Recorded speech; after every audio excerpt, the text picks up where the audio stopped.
Two princesses. Once upon a time there lived a Raja king, who was left with two little daughters, the two princesses, when his wife died. Not very long after his first wife died, he married again. His second wife did not care for her stepchildren and was often unkind to them. The Raja, their father, never troubled himself to look after them, but allowed his wife to treat them as she liked. This made the poor girls very unhappy, and one day one of them said to the other, "Let's not stay here any more. Come away into the jungle, for nobody here cares whether we go or stay." So they both walked off into the jungle and lived for many days on jungle fruits. After they had wandered on for a long while, they came to a fine palace which belonged to an ogre, but both the ogre and his wife were out when they got there. One of the princesses said to the other, "This fine palace, in the middle of the jungle, can belong to no one but the horrible ogre that has hurt our people for so long. But no one is at home now. Let's go in and see if we can find anything to eat. I am so tired of jungle fruit." So they went into the ogre's house and found some rice. One princess kept watch out of the window while the other boiled the dinner. They hadn't even finished their meal and put the dishes to the sink when the ogre and his wife returned home. The two princesses were so frightened that they ran up to the top of the house and hid themselves on the flat roof, where they could look down onto the inner courtyard of the house, and from the other could see the open country. But the rooftop was a favorite spot of the ogre and his wife. Here they would sit on the hot summer evenings or hang their clothes to dry in the open sun. The two princesses had to hide. They found shelter behind some stalks of corn, but that would not hide them for long. When the ogre came into the house, he looked around and said to his wife, "Somebody has been moving the furniture, everything looks different." "Wife, did you do this?" "No," she said. "I don't know who could have done all this." "Someone also has been cooking the rice," continued the ogre. "Wife, did you cook the rice?" "No," she answered. "I did not do it. I don't know who did." Then the ogre walked around and around several times with his nose up in the air, saying, "Someone is here now. I smell human flesh and blood. Where can they be?" "Stuff and nonsense," said the wife. "You smell flesh and blood, indeed. Why, with all the humans you killed only this morning, I should wonder if you didn't still smell flesh and blood." They went on quarreling this way until the ogre said, "Well, never mind. I don't know how it is, but I'm very thirsty. Let's go outside and drink some water." So both the ogre and his wife went to a well close to the house, and began letting down jars into it, and drawing up the water, and drinking it. And the princesses, who were on the top of the house, saw them. Now the younger of the two princesses was a very clever girl, and when she saw the ogre and his wife by the well, she said to her sister, "I will do something now that will be good for us and good for everyone." Running down quickly from the top of the house, she crept close behind the ogre and his wife as they stood on tiptoe over the side of the well. The girl grabbed hold of one of the ogre's heels with one hand and one of his wife's heels with her other hand, gave each a mighty push, and knocked the ogres down into the well. They both were drowned. The princess then returned to her sister and said, "I killed the ogres." "What? Both of them?" cried her sister. "Yes, both," she said. "Won't they come back?" said her sister. "Never," she said. So the two princesses lived happily in the ogre's house for a long time. In it they found rich clothes and jewels, gold and silver, which the ogres had taken from people they had killed. Every morning the youngest princess would tend to the flocks of chickens and herds of cows, taking them off to pasture, while the older one stayed at home, cooked the dinner, and kept the house. The younger princess, who was the wise one, would often say to her sister in the morning, "Take care that if you see any stranger, be it a man, woman, or child, come by the house, to hide so that nobody may know that we live here. If anyone should call out and ask for a drink of water, or any poor beggar ask for food, before you give it to them be sure you put on ragged clothes and cover your face with charcoal and make yourself as ugly looking as possible. Otherwise, seeing how fair you are, they might steal you away and we would never meet again." "Very well," her older sister would answer, "I will do as you say." But a long time passed, and no one ever came by that way. At last one day, after the younger princess had gone out, an old Rani queen, the wife of a neighboring Raja, who had been traveling for many days with her attendants, came near the place when searching for water, for she and her people had been seeking all through the jungle for a stream, but could find none. When the Rani saw the fine palace, standing all by itself in the middle of the jungle, she was very much astonished and said, "It is a strange thing that anyone should have built such a house as this in the depths of the forest. Let us go in. The owners will doubtless give us a drink of water." "No, no, do not go," cried her attendants.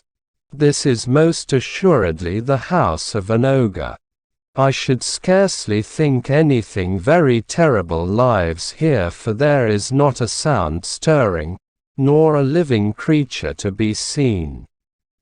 So she began tapping at the door, which was bolted, and called, "Will whoever owns this house give me and my people some water to drink?"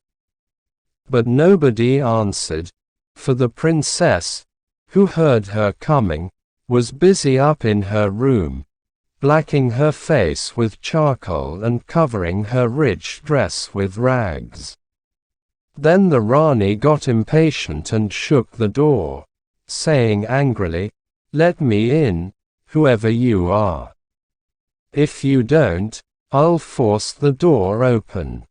At this the poor little princess got dreadfully frightened, and having blacked her face and made herself look as ugly as possible, she ran downstairs with a pitcher of water.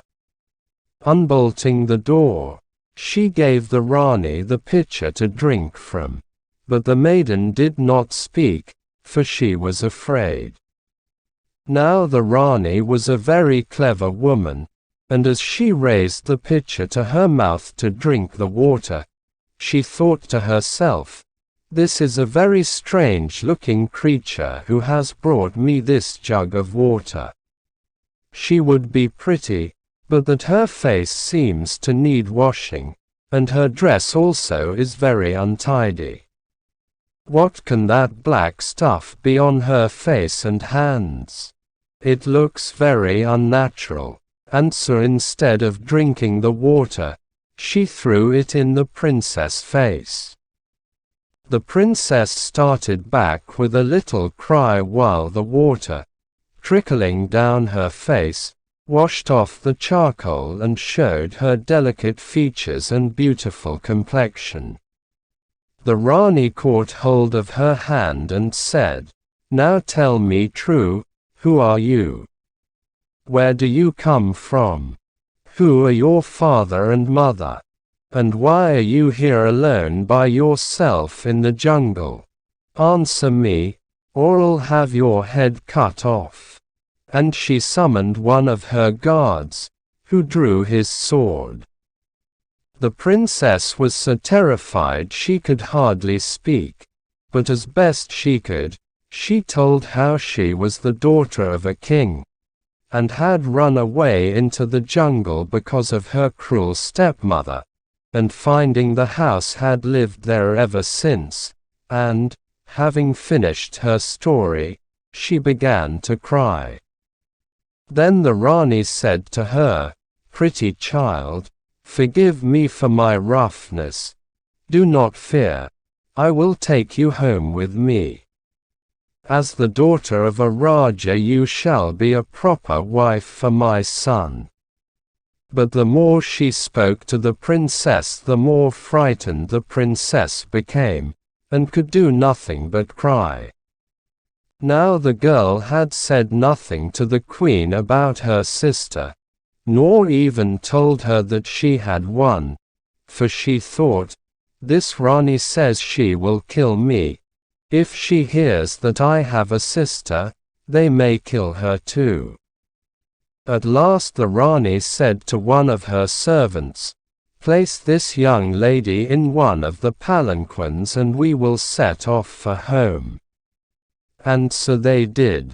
When the princess found herself shut up in the palanquin and being carried she knew not where, she thought how terrible it would be for her sister to return home and find her gone, and determined, if possible, to leave some sign to show her which way she had been taken. Round her neck were many strings of pearls. She untied them, and tearing her sari robe into little bits, tied one pearl in each piece of the sari, that it might be heavy enough to fall straight to the ground. And so she went on, dropping one pearl and then another and another, all the way she went along, until they reached the palace where the queen lived. She threw the last remaining pearl down just as they reached the palace gate. The Rani commanded her son to appear. When he did, she said, "My son, you have tarried long enough in choosing a bride. I told you that if you did not choose one for yourself I would find one for you, and so I have. Here she is." And she thrust the girl forward. She was still weeping and the prince could tell that she was hardly a willing bride. When they were alone, he whispered, "Fear not, maiden. I will postpone the wedding for as long as I can. And if the wedding must take place, you will not be forced to say or do anything you do not want to do." But she barely heard him, thinking only of her sister, and too distraught and fearful to say or do anything else. Meanwhile the younger princess, who had been out with her flocks when the queen took her sister away, had returned home. When she came back she found the door wide open and no one standing there. She thought it very odd, for her sister always came every night to the door to meet her on her return.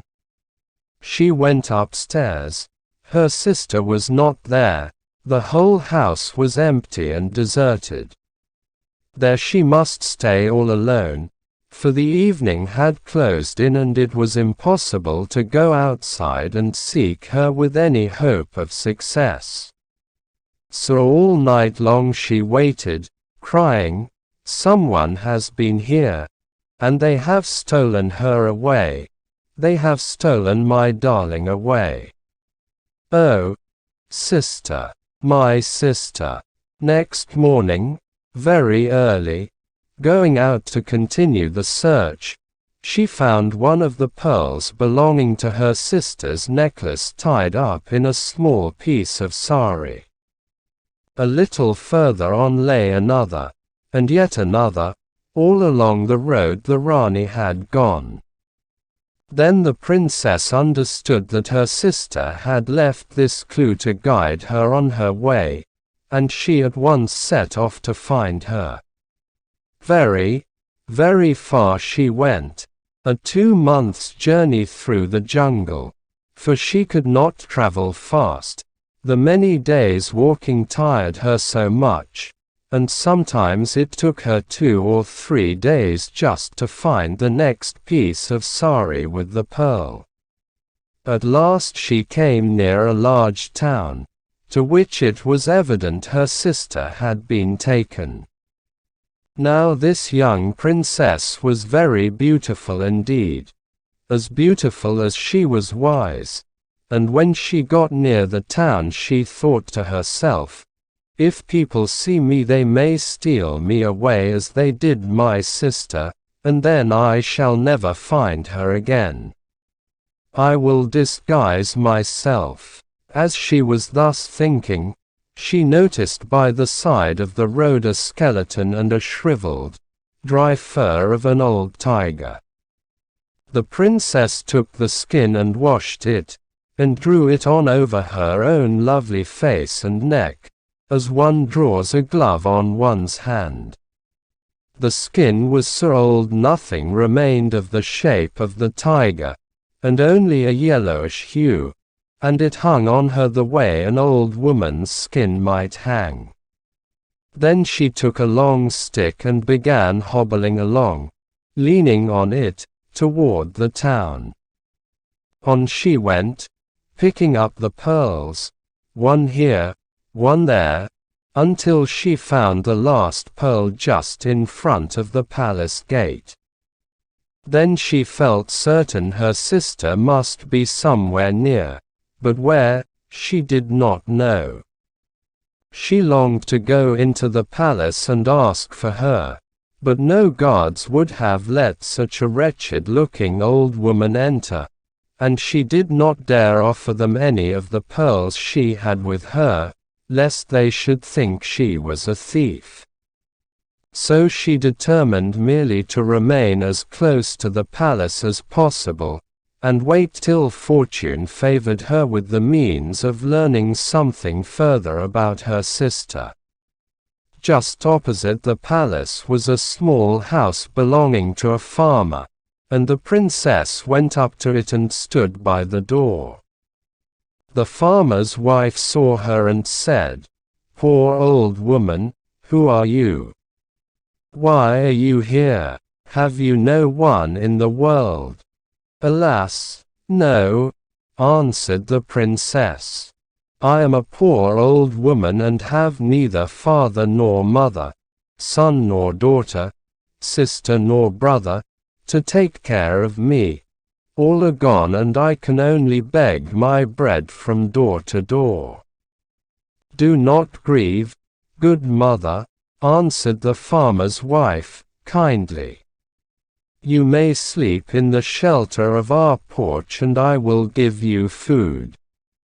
So the princess stayed there for that night and for many more, and every day the good farmer's wife gave her food.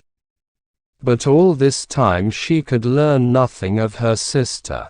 Now there was a large tank near the palace on which grew some fine lotus plants covered with rich crimson lotuses, the royal flower, and of these the Rani was very fond indeed, and prized them very much.